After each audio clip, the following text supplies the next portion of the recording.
Amis fermiers, amis fermières, bonjour! Deuxième vidéo de la journée, le 29, si tout se passe bien.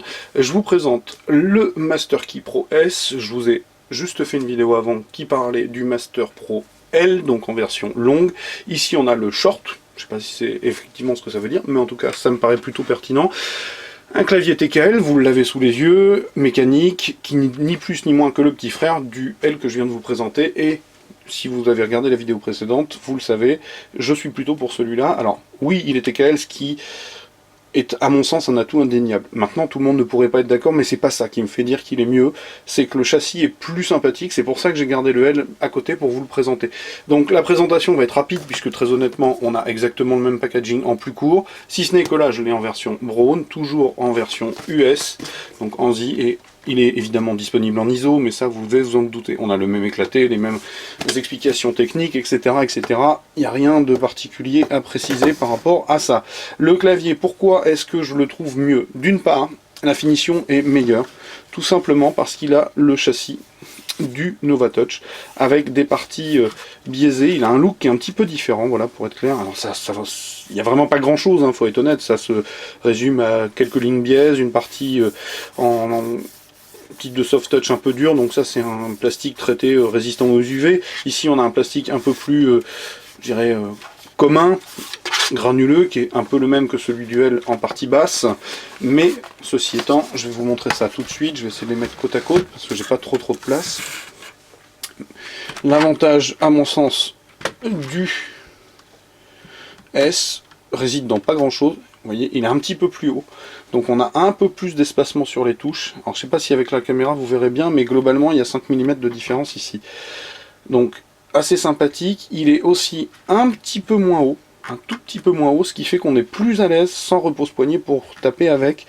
Et je vous l'ai dit, la finition est meilleure. Donc on retrouve globalement exactement la même chose. Je vais donc enlever rapidement quelques petites touches que je vais essayer de remettre dans le bon sens pour une fois. Hop, voilà, donc on a la même plaque d'habillage, les mêmes diodes, les switches différents puisqu'ils sont marron et pas rouge, mais les mêmes transparents sur les chambres, etc. Les mêmes faux switches. À noter d'ailleurs, et ça c'est assez intéressant, que celui-ci n'a jamais émis le moindre couinement, alors que, je vous l'ai dit, le L a émis quelques petits couinements sur la barre espace, qui était la seule petite remarque, mais qui rentre très vite dans l'ordre. Je vous l'ai dit, il suffit de mettre une petite goutte de lubrifiant et on n'en parle plus. Donc le voici, le voilà. On va retrouver la même chose du côté de F1, F4, c'est-à-dire la gestion du rétroéclairage, les touches qui vont permettre de répéter d'accélérer le temps de réponse des touches. Je vous l'ai dit, pas forcément utile, en tout cas en 8 fois c'est pas forcément nécessaire. Ici on va retrouver la gestion des macros d'éclairage et des macros classiques, les mêmes possibilités de boucle, les mêmes commandes multimédia, pas de pavé numérique ici, les flèches, fonctions, couleur master, bref, exactement la même chose, si ce n'est qu'il est en version courte. En dessous, on va retrouver des patins de caoutchouc, les pattes de surélévation en caoutchouc aussi, et je vous l'ai dit, la partie de châssis qui est un petit peu différente et que je trouve un peu plus sympathique, avec un micro USB plaqué or, un beau câble gainé comme son grand frère. J'ai pas donné tous les détails du L tout à l'heure, mais du coup je vous donne ce détail-là en tout cas, à savoir le câble gainé se termine par un USB plaqué or, et ici on est sur un micro USB à l'équerre, ce que n'est pas le cas de l'autre. Ça c'est peut-être le défaut. Un petit logement ici aurait été bienvenu et non pas fait sur celui-ci, alors que si vous regardez bien on l'a sur le grand.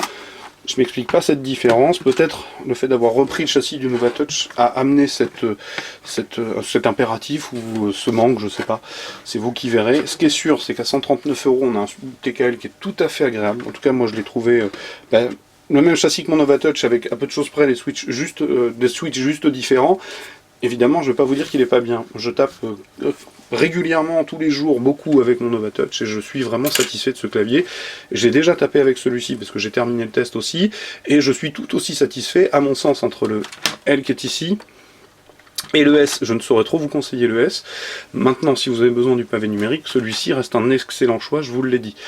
Que vous dire d'autre que le rétroéclairage, il est aussi en diode RGB, ça je vous l'ai dit. Au niveau des caractéristiques techniques que je n'ai pas abordées sur le L, on a un pooling rate à 1000 Hz, le temps de réponse donc en 8 fois possible. Je vais prendre la boîte parce que j'ai peur d'en oublier, mais il n'y a pas grand chose, je vous l'ai dit tout à l'heure. C'est un clavier qui est assez simple. Le NK Rollover est complet, l'anti-ghosting aussi. On peut enregistrer les macros à la volée. Les diodes RGB, j'en ai parlé, voilà. De toute façon, je l'ai dit sur la présentation du L, on n'a pas un grand catalogue technique, puisque globalement, on a plutôt des claviers sobres, épurés, simples, et c'est le cas.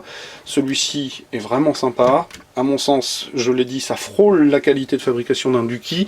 Donc on a quand même quelque chose de bien fini, un beau matériel. C'est assez plaisant. Je redis et je répète, persistessing sur ce que je disais. Concernant le L, je préfère le S car le châssis est à mon sens un petit peu plus de qualité que le L, sachant qu'on est quand même déjà sur plutôt du bon produit. Mais, à titre personnel, je le répète, je conseillerais le S qui est vraiment bien et qui est des toutes petites différences de châssis mais qui permettent de se sentir un peu plus à l'aise. Il manque toujours, et ça c'est vrai, le repose-poignet. Alors certes, quand vous tapez de façon intensive, il faut rester normalement les mains en suspension du clavier, je vous l'ai déjà dit. Je le redis parce que d'un point de vue ergonomique, c'est un non-sens que de taper avec les paumes sur le bureau. Maintenant, un repose-poignet en jeu, c'est quand même bienvenu. Personnellement, c'est ce que j'ai. Et je ne saurais trop conseiller l'adjonction d'un petit repose-poignet avec ce type de clavier. Donc, je vous reparle du Master Key Pro S, décidément. Je vous invite à venir lire le test écrit qui paraîtra très prochainement sur cocodeland.com. À mon avis, il va même peut-être paraître aujourd'hui ou demain. Aujourd'hui pour le L, ça c'est quasiment sûr.